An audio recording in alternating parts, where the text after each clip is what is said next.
Well, Jada, it's so good to be back chatting with you on the pod today. What are you loving and not loving? I just learned that I'm loving that you and I both postponed doing this by 15 minutes to continue our afternoon naps. Don't tell my husband that, because I chastised him for napping and I closed my eyes today. We didn't even know that we both were doing it and that we both wanted 15 more minutes. I'll be honest, I'm not a huge napper, but today sometimes after lunch, I crash really hard. And I had a late lunch and I was suddenly like, ooh. And I'd gone hard all day. Like from 9 to whatever, 2, I went hard in the paint. And so I went hard. And so I was like, you know what? I'm just going to do a little toes up here for a couple minutes. And then I was like, Rose, I can't join until such time. And now we know. And I was like, good. Because I'm doing a toes up also. So that's what you love. What do you not love? What I'm not loving is that it's still chilly here, and it is mid-April to late April when we are doing this, and it's still chilly. And so it's time. I love the 4 seasons, but it's time. I need to. But the 4th has lasted too long. That 4th is like grinding on you. Yeah. And if history is any guide in New England, what is going to happen is it's going to go from chilly to summer. You know what I mean? Like you don't get a lot of spring here.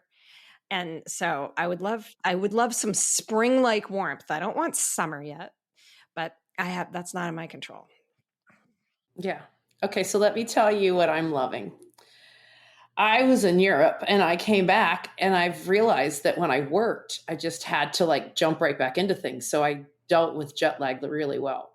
But now that I am not, grinding from 7 a.m. till 8 p.m, jet lag is killing me. Right. Probably is why I was toes up at lunch today after our, like you said, we both had our little nappy poo in the afternoon.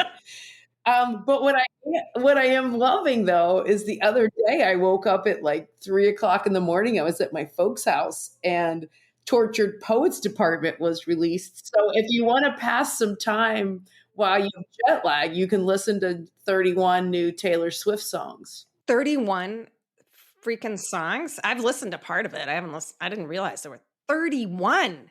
What in the world? She dropped the first half of the album at midnight and then at 2 a.m. said, surprise, there's more songs. So she released a double album. She is so prolific. I don't get it. And they're all like well done songs. It's amazing. This album's interesting because if you listen to it, the naysayers will argue that, a lot of the tunes are kind of sounding the same. And there is a little bit of that. But the fact that she named it Tortured Poets, it's the lyrics are very poetic. There's a ton of meaning. I won't get into, the disses because we could spend all day talking about Thank You, Amy, that song, and who she's dissing in it. And we won't go there because I literally could talk about it for the rest of the pod. But I just think generally speaking that it's beautiful. And I'm not, I've talked about Taylor Swift a lot this season, and I'm not even a giant Taylor Swift fan, but I am growing this massive body of respect for her. So I thought, let me just listen to the 31 songs when I can't sleep. Well, totally. And I have a ton of respect for her. And I know you know this. I don't know if other people listening know that I was an English major in college, and so I love lyrics and I always listen to lyrics, and Eric laughs because I'm always like listening to the lyrics, and he will have listened to the same song 50 times and still not know the lyrics. I'm like, how have you listened to this song that many times and you don't know what it's saying? But there's just 2 kinds of people. There's some people that are listening to the music, and there's some people that are listening to the lyrics. And I'm listening to the lyrics. I mean, of course I like the music, but she truly is poetic. Like I'm in the true term, like the way she uses language and her imagery is so skillful and like evocative of, she creates the mood through, if you listen to those lyrics, it's vivid. So anyway, agree. Love, love, love. Yeah, 31 songs that I really loved. What I don't love is I was traveling and it reminds me of things I hate. Again, when I travel, I think I'm going to write a book about this. I'm going to give you two. One, I really just grosses me right the hell out when people take their socks and shoes off on a plane and are barefoot, which is fine if you're going to put the socks on that they give you. Okay. Like if you want to change your socks, that's fine. But when you have your barefoot and you're rubbing your feet and sitting next to me, it's gross. It grosses me out. Gross. And then the other thing that really grosses me out is when I stay in places and the bathtubs don't drain when I'm taking a shower and you're standing in like 2 inches of, I don't know what water. It's just gross. Sorry. So those are the things that I'm not liking based on my recent travel. I'm loving some T Swift 51 or 31 songs. I've learned a lot about you and travel. Yeah, I know. But, going back to T Swift and my growing respect for her, there's one person that I haven't had to like grow respect for. There is someone that we are honored to have on the pod today that I have a tremendous amount of respect for because she was my personal executive coach for many years and now for 13 years is my friend. So with that, I would like to introduce Barbara Khouri. Barbara's was a transformational CEO. She has a new gig now, been on a number of boards. She brings more than 30 years of leadership experience, managing things like very volatile turnarounds and has extensive international experience with leadership roles many places in Asia, like Philippines, Japan, Taiwan, South Korea, Hong Kong, China, Bangladesh. She was the deputy CEO and president of Swatch US at one point. And I'm sure she'll get into some stories around her role in spearheading Swatch's successful sponsorship and activation of the 96 Atlanta Olympics and what happened with the bombing. She was there on the ground. So I'm hoping we'll get to hear some of that. I'm certain we will. As I mentioned, she managed some turnarounds. She was CEO and a board director on Movie Star, senior vice president Leslie Fay, pivotal role in overseeing restructuring of the company. And she has a quote that I just love, which is, every executive should go through one turnaround and restructuring and only one. Right. But then she picked it up as a career. So again, lots of C-suite experience. Now, she is currently at the EXO Group and mentors Fortune 200 C-suite executives across energy, pharmaceutical, tech, professional services. So with that, I would like to welcome my former coach and very dear friend, and probably if I'm being truly transparent, she still coaches me today, and I don't probably even know it. So welcome to the pod, Barbara Khouri. Welcome. First of all, Rose has said such amazing things about you. I've read your bio. It's so interesting. And I'm wondering if you just give us in brief a little bit about your professional journey, because it's sure been an interesting one. Yes, it has been that. And it was at a time, honestly, when women weren't particularly numerous, shall we say, in business. I actually, believe it or not, started off as a biology major in college. Why, I have no idea, but I worked for Pfizer in research. And then I moved to New York City after I got married and became an assistant advisor to day students at NYU Graduate Business School, now the Stern School. Got my MBA for free, thank you very much, and became chairman of admissions there. So it was wonderful. I mean, it was totally unplanned. I've just gone with the flow most of my life, and got a fabulous job at the then General Foods, which was in those days comparable to P&G in marketing. Actually, it was fabulous because, again, those were the days when you learned things really the way to do it. And that has been invaluable to me because it's setting the foundation for somebody is just so wonderful. So left that, went to a couple of other companies with promotions happily. And finally, I got to a position at International Playtex where I was running divisions and they asked me to be president of a division. And I said, thank you very much. And they said, the good news is we're promoting you. The bad news is we've been losing money for 2 years. So said, no problem. Throw me into a problem case. Anyway, that actually became my journey for what I did for 18 years later, which was became a turnaround person. So it was, somebody asked me this about 2 weeks ago. Why did you do turnarounds? And I said, I don't know. I really don't. I guess I like to fix things. That's the only thing I could think about because it's such hard work and it's so stressful. And you've got private equity people saying, why haven't you made this 20 times EBITDA already? And, and I love private equity guys, but that is their objective. So it has been an interesting career and I've loved every bit of it. And my last situation was I was CEO of Swatch US, which was a really fun kind of thing to do. I mean, they are good watches too. I love it. I have one. Do you? Good. And at some point, Barb, maybe you can share with Dana and the audience your leadership in Atlanta. Yes, I was with Swatch in that position for 2 months. And I got a call from Switzerland and headquarters saying the Olympics in Atlanta are going to happen. And most people don't realize this, but Swatch is the only company that can do the Summer Olympics because of the number of venues. At that point, there were 240 venues that had to be kept track of and in terms of timing and everything. And we were the only ones that could do it. The Winter Olympics is a little smaller.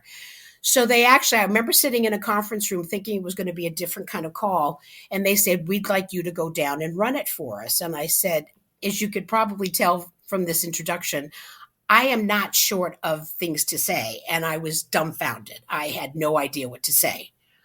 No idea what to say. And I said, are you serious? I've never done anything like this. They said, yes. So I went down to Atlanta and figured it out. Those were the days before a lot of cell phones, walkie-talkies. And I had a tool belt on me so that I could take different calls at different times. Anyway, we had 5,000 guests from all over the world. We had a building that we built and trust me, nothing was done when I got there. And I remember very seriously that they said, well, it's going to start and we're not ready and we've got to be ready. And I think that was such an incredible experience. Anyway, on my way home at about, 11 p.m. one night from our building in Olympic City and got about 12 calls on everything I had. And the bomb had gone up 50 yards away from our building. So made a U-turn, went back and very scary because you're not usually in a situation like that. You don't know what the situation is. And I had to do a head count of all my guests that had come in. I had to do a head count of all my employees. I was obviously talking to the police. So very interesting experience. One time only, I call it, though. Those are one-time onlys. Talk about on-the-job training for crisis management.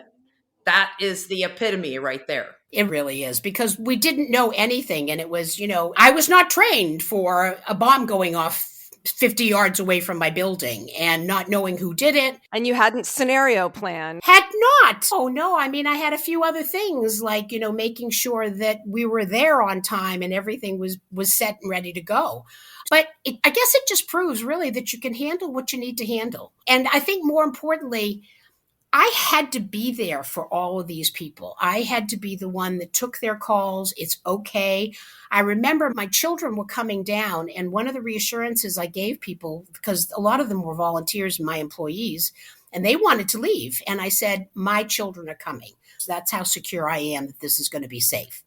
So it really does talk about empathy and caring and being there for people, et cetera. So anyway, that was my one and only, hopefully, experience. And lead by example. We just had a great podcast by Rolly Acosta, who talked about leading by example, and that story just exemplifies it. It really did, because I actually didn't stay at the hotel. I stayed at the building. and set up shop and a bed there because I had to be there. You're right. Everybody is different, but everybody needs attention. And I had to take every call. I really do. It wasn't, I was going to pass it off to my assistant. I had to take all the calls, and I did happily. But it was, anyway, proof positive that you could do one time, as I said. It's great. Lead by example, accountability, responsibility, and diving in. Crisis. Yes. Not having done it before, but you know what I'm going to bring up later. There comes the bone deep self-confidence. Okay, I can handle this. So after Swatch, you made an interesting career pivot. Talk about that a bit. I did. I actually volunteered for a while because I wanted to give back, and I had never had the chance to do that. And it wasn't enough for me. So the career pivot was truly to executive coaching. And I am doing it happily now. And I have a client right there on the screen. And I love it. I do. I love it. It energizes me. It makes me feel so good to how many years later? 13, I think. Yeah.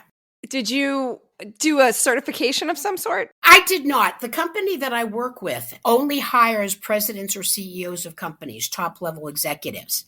So we're not a typical coaching firm in that we come at this from, we could be of great value, with our experiences and our background. Have I read a lot of books? Yes. Have I gone to coaching seminars? Yes. Have I done all those kinds of things?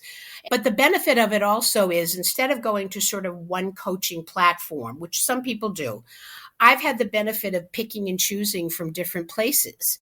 I haven't done it either, by the way. I don't lead with that as a product offering, but I certainly do plenty of it. But I did not get a certification, and I've done the exact same approach you have. And because of that, Barb, and all the times and couch sessions and lunches and dinners, my next question to you is something that came up at lunch when we were eating at Queen's Yard outside of Hudson Yard. We were just chatting, and Barb said, there are a few attributes that I see in all the good leaders that I've coached. So maybe you can tell us about that a little. Obviously, leaders have to have experience, and they have to be able to deliver, and they have to be able to set strategies. And that's all absolutely real and valid.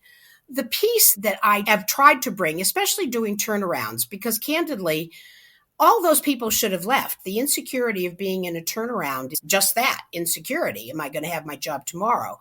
So I think I was thinking about that actually in preparing for this. And I said, that's probably where, even though I probably didn't know it said it was empathy, it was where I tried to do that and to listen to my people and enable my people and give them interesting kinds of positions and jobs to do and have fun with it. And, admit that, oh gosh, I made that mistake. I guess I have to own up to it, and then we'd laugh about it, hopefully laugh about it. But I think you do have to take, as Rosal earlier said, accountability and ownership. But I also think that, and I don't like the word softer skills because they seem like they're just not necessary. And I think they're critically necessary. I think the higher you get in leadership, relationship building, motivating people, caring about people. And one of my favorite expressions is actually, you have to care personally before you can challenge directly. And I absolutely believe in that within my soul. I do. And that's why I said, rather than having sort of one coaching platform, I can go to different things. And one of the things I say to my clients is, I will talk to you about things that work for me and that have worked not only in my coaching, but in the business arena. So candidly, I don't know that I'd be coaching if the business side of it weren't there. But it's nice to go to somebody and work with somebody like Rose, as smart as she is, as capable as she is, running a division, and really being able to not be the expert of technology or intel, but know the questions to ask. And why does your strategy say this? And what are you thinking about the future? And how are you going to incorporate? And how are you developing your people?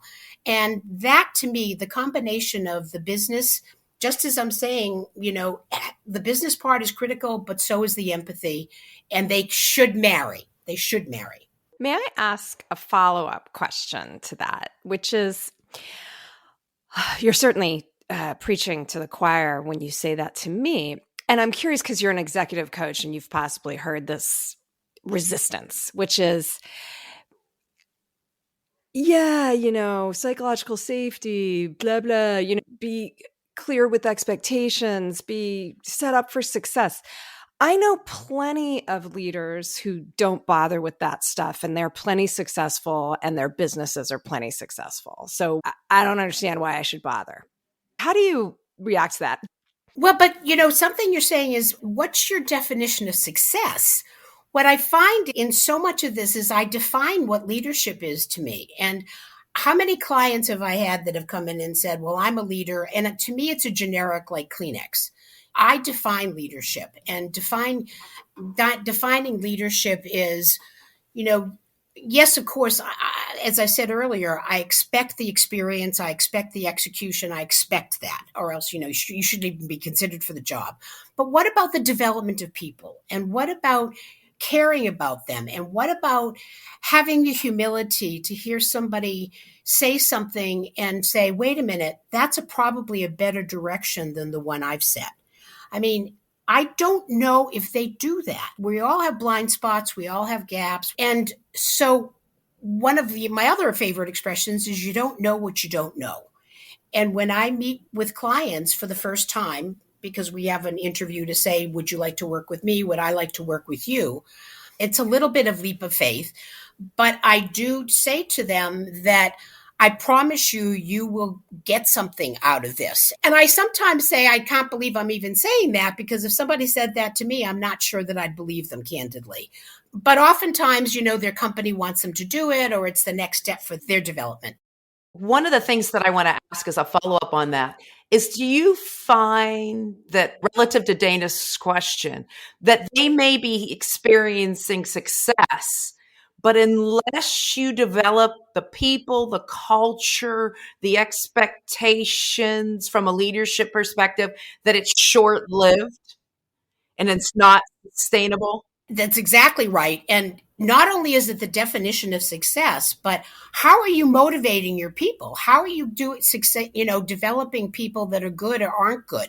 And they've never, candidly, I wish, talking from an HR perspective, that more of true people development was written into their performance reviews, because then they would take it more seriously, honestly. But, so much of it is the numbers. Yeah, a follow-up question to the leadership attributes that you see. One of the things you always talk to me about was bone deep confidence. Between the turnarounds and trying to figure out how to motivate people, but not realizing I was doing that, honestly, at the time. And I realized when I saw my clients how much they questioned themselves and their abilities. And I was so surprised. I mean, these are top level executives. These are people who have achieved. Just look at their resumes, just listen to them speak, And one of the things that I do with my clients is I insist on having a personal discussion, hopefully the night before, but before we get into our real meeting, so that I can do what I call a lifeline from birth to where you are now. What have you been your highs and lows? I've had issues where I was the middle child. So of course I was the one that had to succeed. And then the tears would start about there's so much pressure on me, et cetera, et cetera. I mean, I'm not going to tell you that every single lifeline, and I've done one with every client, has been an epiphany. That would be foolish. But I've learned something about that person through doing that.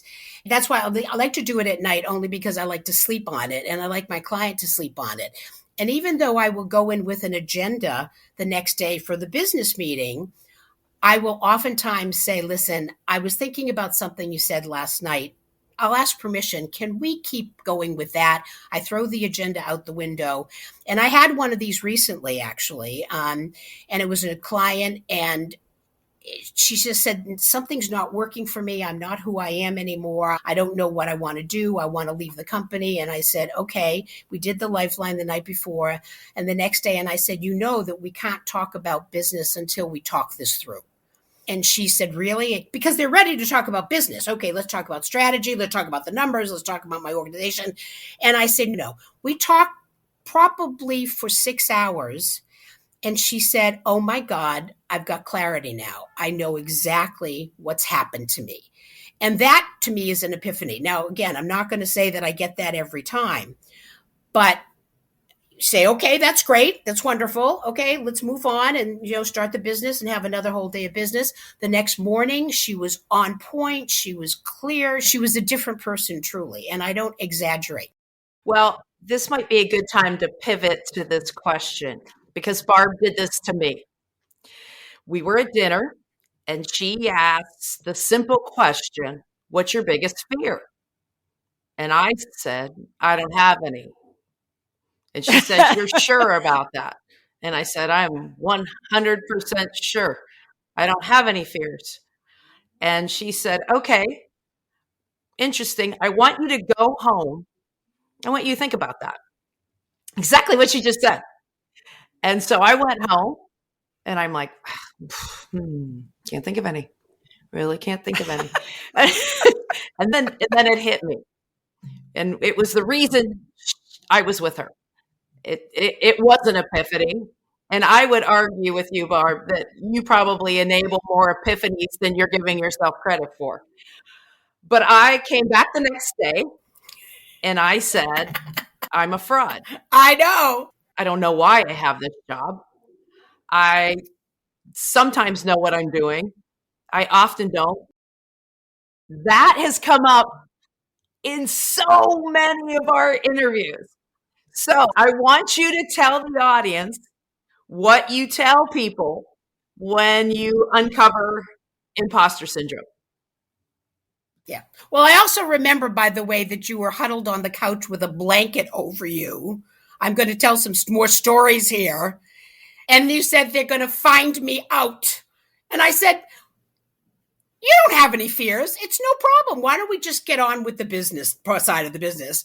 So you've got to sort of loosen it up. And, one of the things I want to say before I get into exactly what I do is when I do meet a client, and I'm sure you'll remember this, it's confidential. There is no judgment. I call it an intimate relationship, and there's nothing more to it than it's close and it's safe and a safe space. That's the other thing. It has to be a safe space. And we talked it through, and I said, where did this come from and how in the world? And I think I had your resume with me, and I pulled it out, and I said, okay, you've done this and this and this. What part of it is fraudulent, and which part should I report to your boss? Because you've got to loosen it up a little bit, because it's a real fear. And then we talk about, well, how are you dealing with this and how are you dealing with that? And then ultimately what it comes to, and that's how the development of my theory of bone deep self-confidence comes, because Rose had everything that was positive going for her. And I mean, she really did. And so getting to the root cause, and I also do the disclaimer, I'm not a psychiatrist, I'm not a psychologist. So please understand this is just from my experiences, that, and it's a process. It then becomes a process in terms of, okay, let's set up these things that you're going to do, and you're going to report back to me how it happened and how it recovered. And, I remember you had some concerns about your financial ability to read. And so I did a session with her on P&Ls and things like that. And it went away. I mean, all you need, I think, is somebody who will help you through to say, I think most of it is not valid. But if there are some gaps, let's talk through the gaps and let's fill those gaps. And I think we did a 4-hour session on P&Ls. I mean, that was a fun thing. And that gave me the confidence to, I remember there was another scenario where I called Barb because our relationship, such that it was real time. We just didn't have sessions on a very difficult escalation process that she worked through with me. And I will tell you that, like, the punchline for me was her reaffirming back to me that I was capable. Someone that I respected saying, you got it, you can do it. And that's what I mean. The example of the epiphany with the other client I was just talking about, that's great. But it's a process. And it has to be, I'm there and I tell them I'm there 24/7. I even talk about it as emergency calls. And Rose knew that she could get to me anytime. I mean, I've had calls at midnight.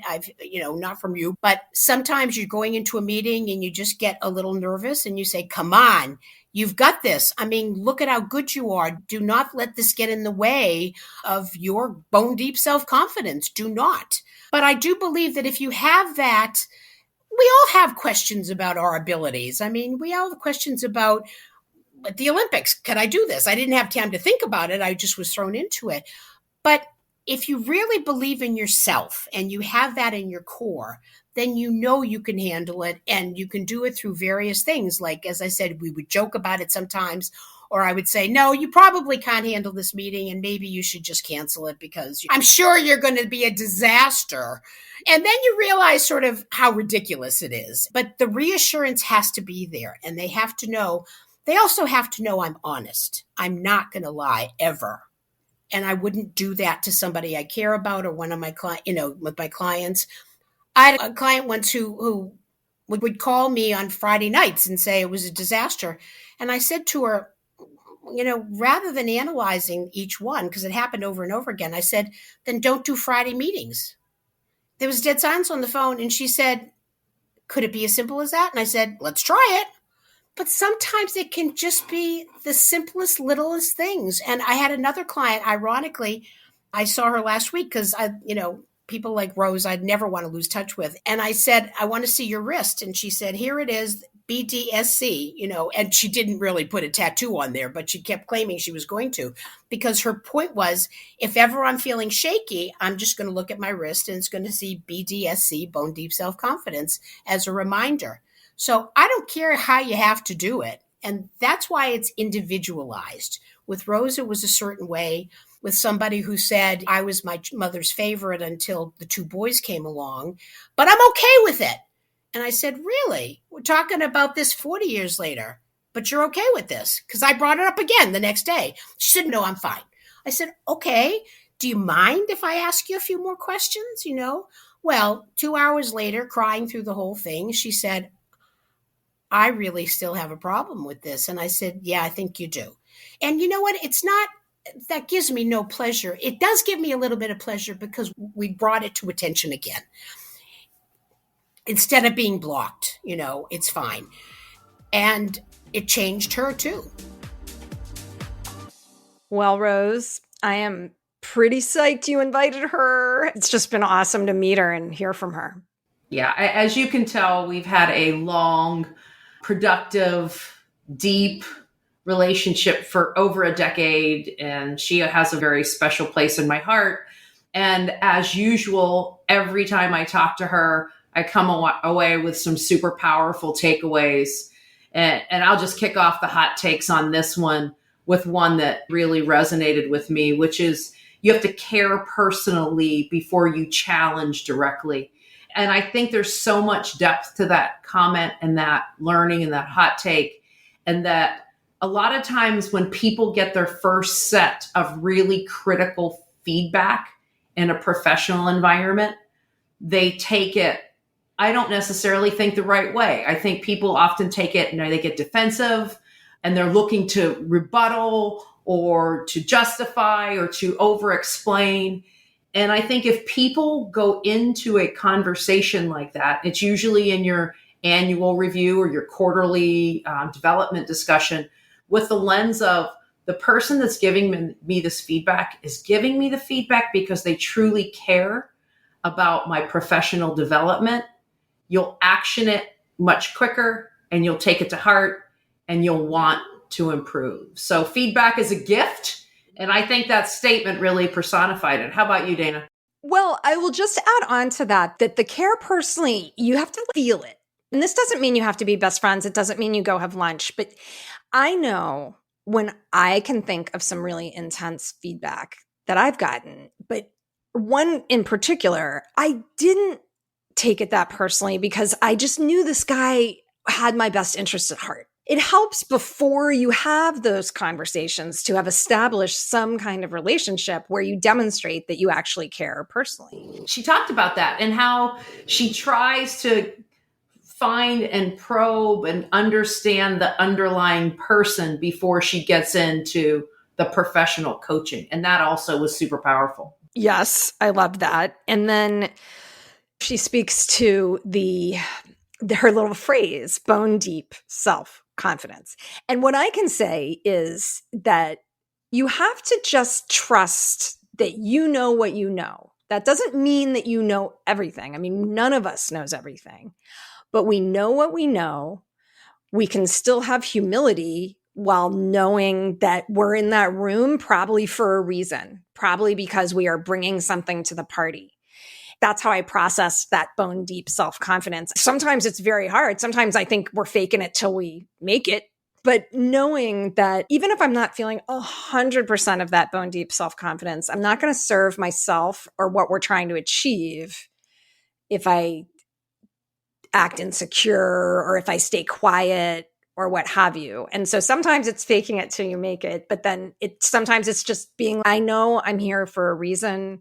I bring some strengths to the party, and so let me contribute them. Well, and when she said that at lunch that day in Hudson Yard, it made me reflect back to the story that she told, which was the conversation that her and I had relative to her asking me questions about my business. So how did she action that?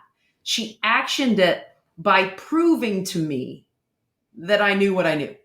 And so for our listeners, if you're feeling maybe, as Esther said, over your skis, retract back to your knowledge base, sit down with someone if you're getting ready for a big pitch, have them ask you questions, challenge you. And by the end of it, when you answer, you don't have to get 100%, but if you walk out of there with an A, then you're the content expert. To your point, Dana, you're in the room for a reason. Yeah. And I love that idea of get a trusted colleague to ask you a bunch of tough questions or ask you this or that. I love that idea. What else, Rose? So there was another comment that she said, we're getting this constant theme of being given assignments that you don't think you're capable right. Or of remotely doing, qualified to do, right? You heard Esther talk about it when she was given a big leadership role and she said she felt over her skis, and we have a whole episode about that. And then Barb said it, she's told to go she is the president of Swatch US, and she's told to go basically personally program manage their Olympics presence.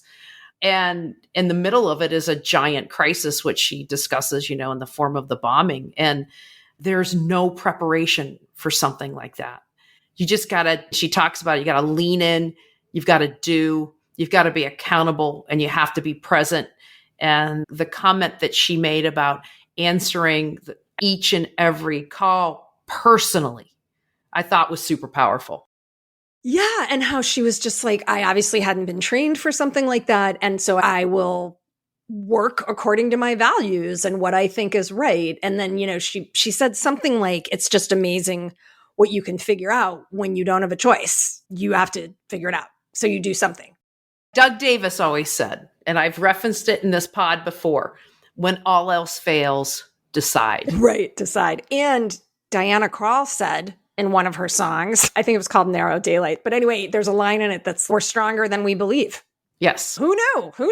Love that. Any other hot takes from you, Dana? Nope. That is about it. I'm just excited for episode 2.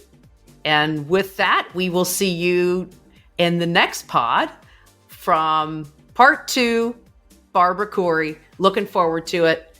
See you, Dana. Bye.